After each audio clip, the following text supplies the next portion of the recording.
Thank you, Travis. Good evening, viewers, and welcome to tonight's regional news. We begin with some news coming out of Haiti. Haiti recorded 130 new cases of the coronavirus COVID-19, including one death during the past 24 hours, as the French-speaking Caribbean country continues to outspace the rest of the 15-member grouping with cases of the global pandemic.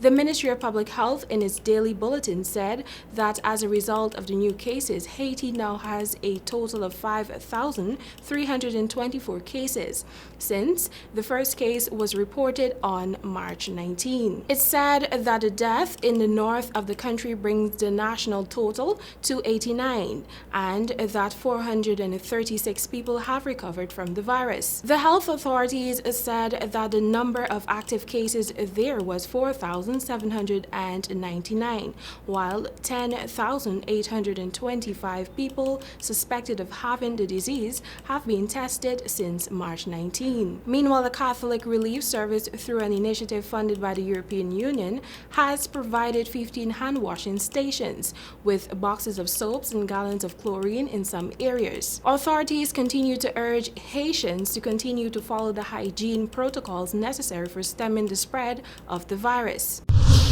In Jamaica, the government is reviewing its decision to reopen Jamaica's rivers and beaches for public use after finding flagrant and repeated breaches of the COVID-19 protocols to minimize the risk of spreading the novel coronavirus. The government is also concerned that some operators of sports bars, nightclubs, and other places of amusement in a number of the parishes around the country, including Kingston, St. Andrews, St. Catherine, and St. James, have been staging events which in some cases attract more than 100 patrons at a time. Minister of Local Government and Community Development Desmond McKenzie said that while Prime Minister Andrew Holness is considering modalities for an orderly, protocol-driven reopening of the places of entertainment, some proprietors continue to disobey the protocols. However, he insisted that while the resumption of economic and social activities is important, it will not occur with undue risk to public health. He reiterated that the beaches and rivers have been conditionally reopened,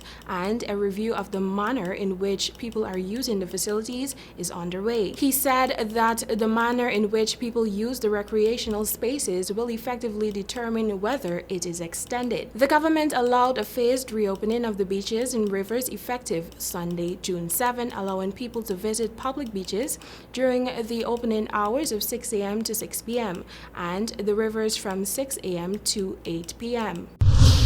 And finally, PAHO calls for vector control measures amid the COVID-19 pandemic. More than 1.6 million cases of dengue have been reported in the Americas in the first 5 months of 2020, drawing attention to the need to continue eliminating mosquito vectors of disease even in the midst of the COVID-19 pandemic. While social distancing measures are in place, households should be encouraged to work together in and around their homes to get rid of stagnant water, reduce and dispose of solid waste, and encourage proper covering of all water storage containers. These measures can be done as a family activity, according to a recent update issued by the Pan American Health Organization. In addition to the 1.6 million dengue cases, there were also 37,279 chikungunya cases and 7,452 Zika cases reported to PAHO. PAHO's figures show that 580 people have died from dengue so far in 2020.